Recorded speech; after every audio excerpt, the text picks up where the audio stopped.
Hello，大家好。咁今日咧就要嚟教大家 group discussion 嘅技巧啦。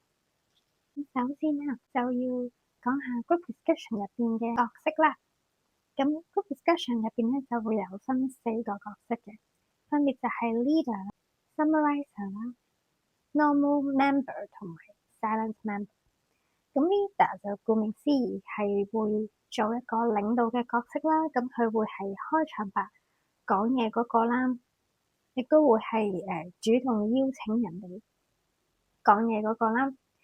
咁 summarizer 咧係做一啲小總結啊，或者睇下大家會唔會有一啲共識嘅人啦。跟住 normal member 咧就係一啲普通嘅人啦，就發表意見嘅。silent member 咧就係唔講嘢嘅人，或者極少發言嘅人啦。咁大家可想而知，邊一個角色係會攞到最高分呢？冇錯啦，就係 leader。因為 leader 佢會發言啦，會邀請人哋去發言啦。呢啲咧係考官亦都係老師們最中意嘅角色。好啦，事不宜遲啦。咁了解咗呢啲角色之後咧，咁我哋咧就會要睇下個 group discussion 嘅時間分配啦。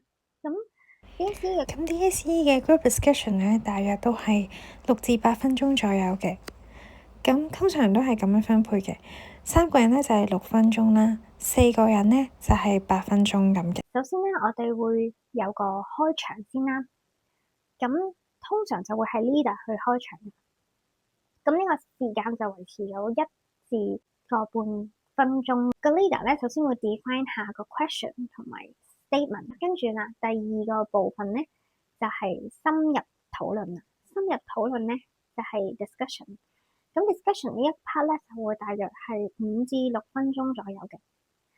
咁呢一 part 係做啲咩？通常都係講一啲 advantage 啊，或者 disadvantage 啊，或者你係揀邊一個 option 咁樣啦，或者你講下你嘅立場啦，仲有一啲其他題目或者係 topic 要講嘅。跟住就到整合啦，整合咧就再 grouping 同埋 combine。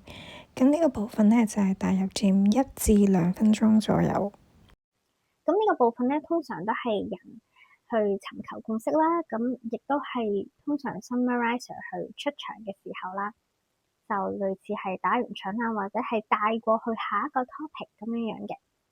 好啦，跟住到最尾個1分鐘啦，就係收尾 conclude。